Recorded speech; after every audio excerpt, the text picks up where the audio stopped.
The MG30 has a really awesome phrase looper, and in the next few minutes, I'm going to show you how it works.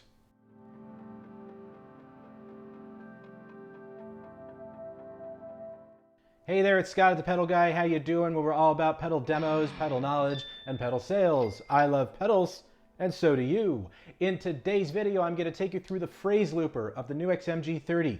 But before we get to it, if this is your first visit to my channel, take a second, click on that subscribe button down there, give me a thumbs up, help my video rank in the YouTube algorithm so I can make more content for you.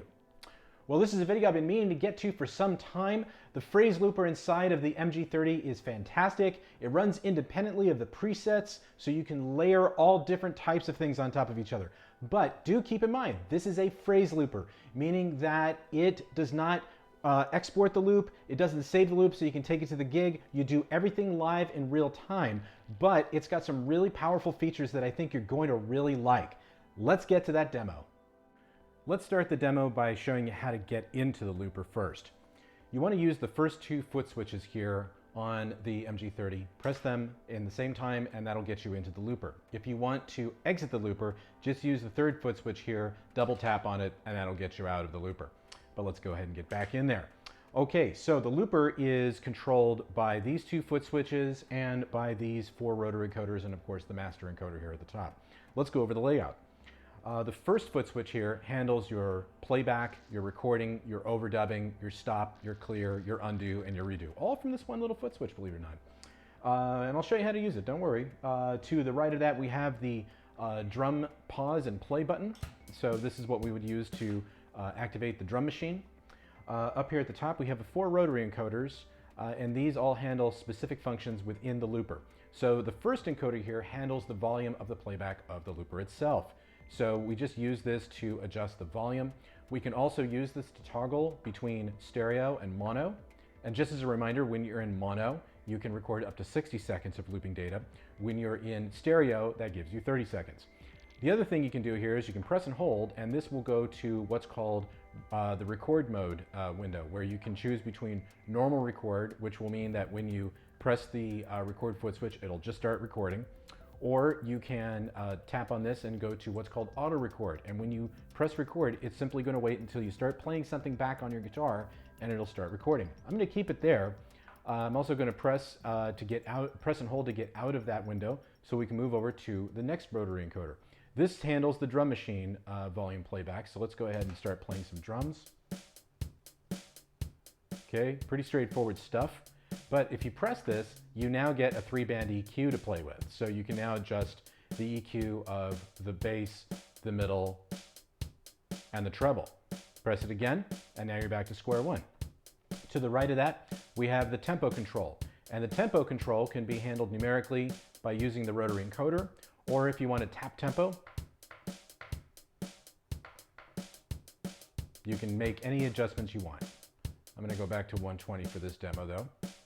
And then from here, over to the right, we have finally the style knob. And the style knob enables you to shortcut how to access different styles. So if you use the master encoder, you can go one by one up and down the different patterns that are available to you.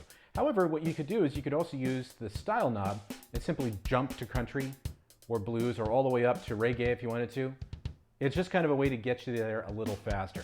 So I'm going to stick with standard for right now, and I'll go ahead and hit stop. But that's the basic layout of the looper. Now let's go ahead and record our first loop. Now I'm going to approach the audio demo from two sides. One side is I'm going to start a drum pattern out, and then I'm going to record some loops over it. The second side is I'm going to just record some loops, and then I'm going to have the MG30 detect the tempo so that it can sync the drum patterns up to that loop. You'll see what I mean in just a couple minutes. We're all set to go, so I'm going to go ahead and hit the second foot switch to get the drum pattern going, and I'm going to go ahead and hit that record button. Now remember, we are in auto record mode, so it's going to wait until it detects a signal and then it'll start recording. So just count it off.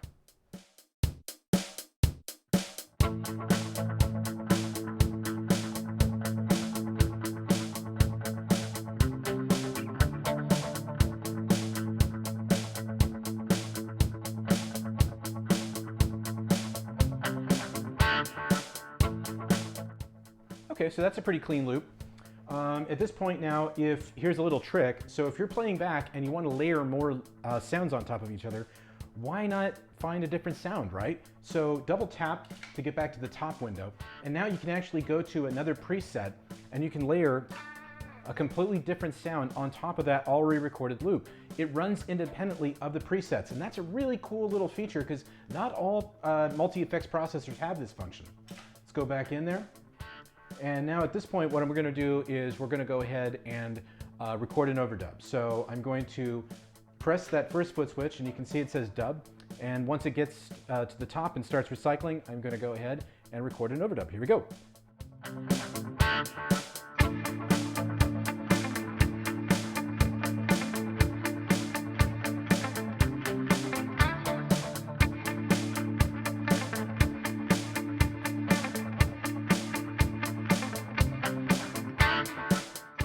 Now let's say I'm not happy with that and I want to do it again. What I can do is I can press and hold, and that will undo the loop. But if we think about it again and say, no, actually I liked it, I can just press and hold again, and it'll bring it right back. Isn't that cool? Now, if you want to stop the looper entirely, just double tap, and that'll stop both the looper and the drum machine simultaneously. But if you want to start it again, just there you go. Press it again, and you're off to the races. So let's double tap again to stop. At this point now, if you want to clear the loop, just simply press and hold, and there it goes. It's cleared, and now you're back to square one. So that's how you use the looper along with the drum machine when you let the drum machine lead it first. Now what we're going to do is we're going to take it from another angle where I'm going to play a loop in without the drum machine. I'm going to have the MG30 detect the tempo and then bring the drum machine in so it's in sync. I'm sure you're familiar with that phrase, it's not rocket science. Well, in this case, what I'm going to show you kind of is, because you do have to be consistent in your tempo and performance in order to have the MG30 auto-detect the tempo and then sync up the drum machine to it. So I'm going to actually go use the tempo knob and go to a lower tempo, so you'll see what happens when we play this back. But I'm going to keep it extremely simple for this part of the demo. So I'm going to get into auto-record mode. It's going to wait to detect a signal. I'm going to record something really simple. Let's see what happens. So here we go.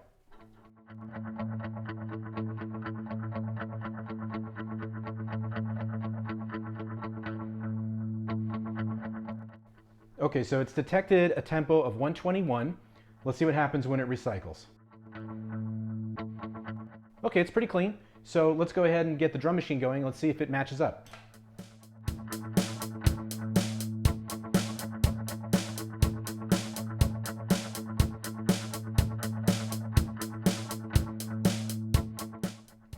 Yeah, actually that works pretty good. Just to tell you, this takes practice. You have to practice this. It's not like you'll get this overnight. So if your tempo goes all over the place, this is something you may need to practice at a bit before you get the hang of it. So I'm going to turn that tempo all the way down to 109, and I'm going to play a little more extravagant here. It's going to be around 120, very similar to the last lick, but let's see how the MG30 performs there. So we're in auto record mode. It's waiting for a signal. Let's give it one to record.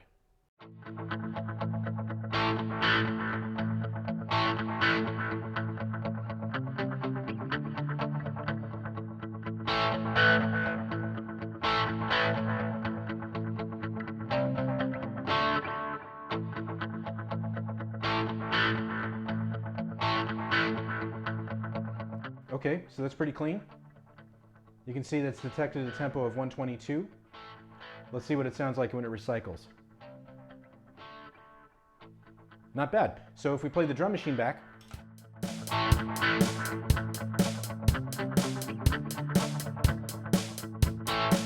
it's pretty close.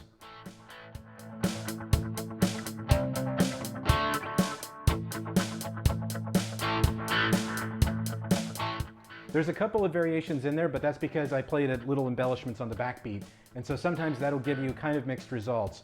But again, it's something you do need to practice. Once you start practicing it, it actually works really, really well. So double tap on it to stop.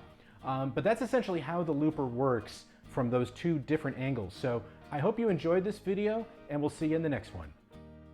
Well, thanks for stopping by. I hope you enjoyed this video. If you have any further questions, be sure to visit us at thepedalguy.com. But in the meantime, follow us on Facebook. follow us on Instagram, and also be sure to subscribe to our YouTube channel for weekly videos and tutorials. Thanks for stopping by here at thepedalguy.com, where I love pedals and so do you.